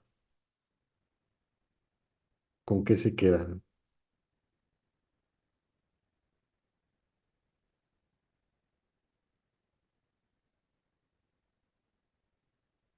Mm, La mochila, Lupita, sí, efectivamente, dice Lupita. A mí también es una imagen que me gusta mucho, la mochila, porque es un recordatorio que podemos vaciar, reacomodar, reordenar y equiparnos mejor.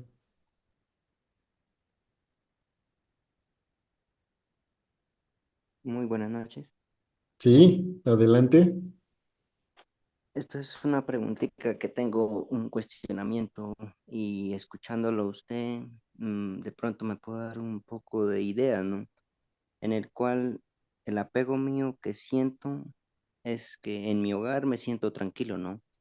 En Mm, mi casa, o sea, en mi vereda, pero ya salgo al pueblo y me da como un poco de miedo, o sea, como que se me dificulta como estar como en personas, digámoslo, esto, me le huyo, digamos, a las personas que de pronto hacen mal, o me llega el pensamiento en el cual si salgo de mi casa, durante el camino me puede pasar algo, ¿no?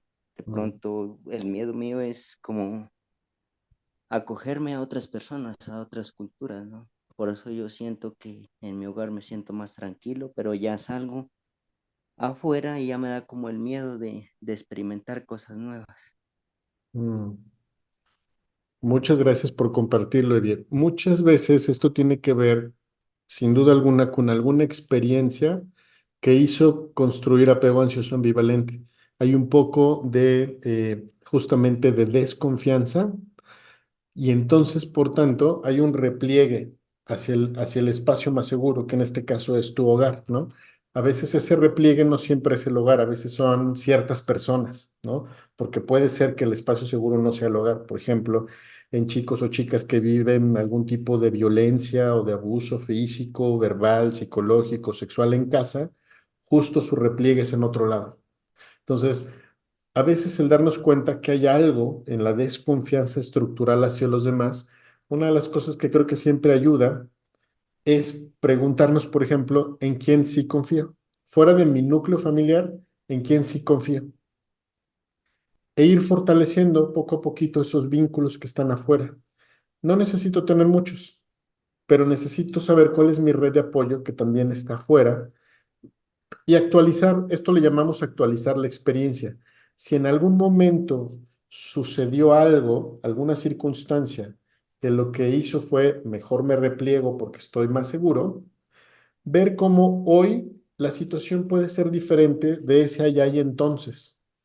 Y entonces poder ver cuál es hoy la diferencia, decir, por ejemplo, a ver, hoy a lo mejor ya no soy un niño chiquito, hoy a lo mejor puedo contar con amigos o amigas o mi hermano o mi papá o mi hermano o mi pareja que me acompañan de ciertas cosas, hoy tengo más personas de quien echar mano, o sea, como analizar qué circunstancias hoy son favorables y diferentes a una situación complicada en la infancia.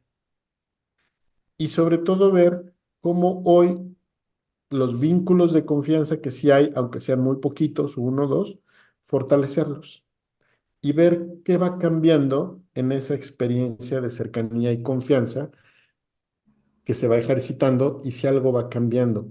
Siempre digo que es un tema de experimentación. Nuestra vida también es ensayo y error y vamos experimentando en confiar mucho en el cuerpo. Confiar mucho en qué cosas te hacen sentir bien y dónde no te sientes bien.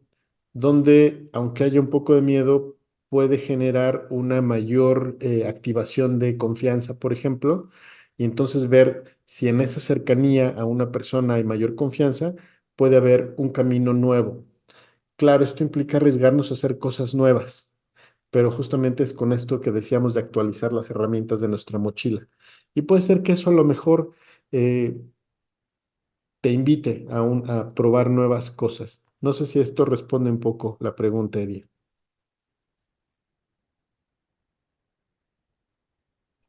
Pues sí, la verdad, como usted lo dice. Y también otro cuestionamiento que siempre me hago, por lo menos antes en mi vida, digamos, de más pequeño, a la edad como de 12 13 años, experimentaba mucho que siempre me encerraba en mi pieza, hasta ahora más o menos lo tiro a hacer, ¿no? y sentía que si me encerraba en mi pieza, me podía como alejar de lo malo que había de afuera. O sea, el miedo mío es como experimentar cosas de las cuales sé que yo debo de hacer para poder vivir o sea, llevar una vida más como alegre y Mm, cotidianamente compartir con las personas, ¿no? Pero el miedo mío es ese. O sea, desde pequeño a uno le infundieron como el miedo de que si usted sale, de que si usted anda, si usted, digamos, se va sin permiso y llega a su casa y de pronto, como usted mismo lo decía, ya los padres van a decir, no, que pon de andú, y ya le están dando ahí mantes como a la edad de nosotros, ya pequeñitos nos daban, o sea, nos reprendían siempre con correa y todo. Entonces el miedo se infundió desde ahí ya, y ya le decían, no, esto es malo, esto otro es malo. Entonces ya la mente como que se le mete que todo lo que hay afuera es malo. Y el miedo es ese. Esa es la ayuda que yo más necesito. Y ya que usted es una persona de las cuales uno puede buscar ayuda y escuchándolo me da a entender muchas cosas, pero siempre el miedo va a estar ahí. Y eso es lo que yo necesito, saber cómo puedo alejarme de eso y meterme en la mente que sí puedo lograr las cosas de la mejor manera. mm. Mira, aquí das una pista muy importante. Muchos de estos miedos no son tuyos, Edier. Justamente son de esas cosas que nos echaron en la mochila. Eran miedos de tus papás, no tuyos. Porque muy probablemente a ellos les pasaron cosas o ellos vieron o oyeron cosas que creyeron, claro, en su mejor intención, que decirte no hagas esto, no salgas allá, era una manera de cuidarte. Pero en realidad no es que a ti te haya pasado algo, sino que son un miedo de estas cosas que nos echan en la mochila que no son nuestros. No está en tu experiencia, no son cosas probablemente por las que tú sí pasaste. Yo te invitaría a hacer una lista de cuál de todos esos miedos inculcados por papá o por mamá, tú sí pasaste. Y yo te aseguro que si hay uno o dos, van a ser poquitos, que no son tuyos, fueron heredados. Y el gran trabajo a veces es sacar de nuestra mochila aquellas experiencias que no son nuestras, porque nosotros no las vivimos. Por ejemplo, a mí me pasó, mi papá siempre decía, nunca confíes en la gente no se puede confiar. Y yo sentía como una ambivalencia, porque yo siempre fui muy amiguero. Y entonces mi papá siempre me regañaba porque me decía, es que no puedes confiar, es que tú te abres como si nada y es que tú les cuentas. Y a la vuelta del tiempo aprendí que esa desconfianza era de mi papá, no mía. Yo hoy volteo hacia atrás y tengo razones de sobra para confiar y ser abierto. Y afortunadamente tengo un montón de amigos y amigas, no solo en México, en muchos lados. Mi confianza, esa sí es mía. El cariño y las vinculaciones afectivas que he construido en mi vida son mías, pero casi le creo a mi papá. Y hasta la secundaria yo casi no tenía amigos, porque mi papá decía que no había que confiar en la gente. Pero pues claro, ya después entiendo que a mi papá en algún momento uno de sus mejores amigos lo traicionó, en algún otro momento otro socio lo traicionó, pues, claro, pero esa es la historia de mi papá, pero no era mía, a mí eso no me pasó. Pero yo aprendí, crecí hasta la secundaria creyendo que no había que confiar en la gente. Y después aprendí que en mi experiencia era todo lo contrario. Yo hoy puedo decir que no solo he aprendido a confiar, sino he aprendido a construir apegos seguros y un montón. Entonces yo te diría, revisa cuáles sí son tu experiencia y regresa a tu experiencia, construye la que es tuya. Y hay que sacar la que es de los papás y que no es tuya. Y a veces sí hay que echar mano, para hacer esto hay que echar mano un poquito del trabajo terapéutico. Ahí es donde tenemos técnicas y herramientas, ¿no? Para poder generar un trabajo más a profundidad. Gracias por compartirlo y ojalá te sirva esto. Si si o si no tienes el contacto de algún terapeuta, ponte en contacto conmigo, a lo mejor a través aquí de María Luisa o del padre Quesada, y con gusto te buscamos algún contacto o podemos ver si hay algún espacio, con mucho gusto. Pero es un trabajo de ordenar la mochila de nuevo. Pues se nos acabó Muchas el gracias. tiempo. Yo les agradezco un montón por su paciencia, por su cariño, por sus preguntas, sus comentarios, ¿no? siempre me voy muy enriquecido. Siempre considero que cuando hay estos diálogos y estas reflexiones en conjunto, entre todos, hacemos mejor comunidad. Muchas gracias de nuevo por la invitación, gracias por la paciencia, por su escucha y pues que tengan muy bonita noche, de nuevo muy feliz año, que sea un año muy venturoso, muy bendecido para todos y todas y que pues uno de los buenos propósitos de este año que sea ser más afectivos, efectivos y asertivos en nuestras comunicaciones con nuestras relaciones importantes. Eso les deseo con mucho cariño. Muchas gracias, Paco. Muchas gracias por el espacio que nos has compartido, muy enriquecedor y mucho trabajo también. Comenzando el año, tenemos muchas oportunidades y posibilidades para ser mejores, como tú nos has dicho. Muchas gracias. Y vamos a cederle entonces la palabra al hermano Esteban. Sí, pues bueno, reiterarle los agradecimientos a Paco y pues también a todas las personas que se conectaron esta noche.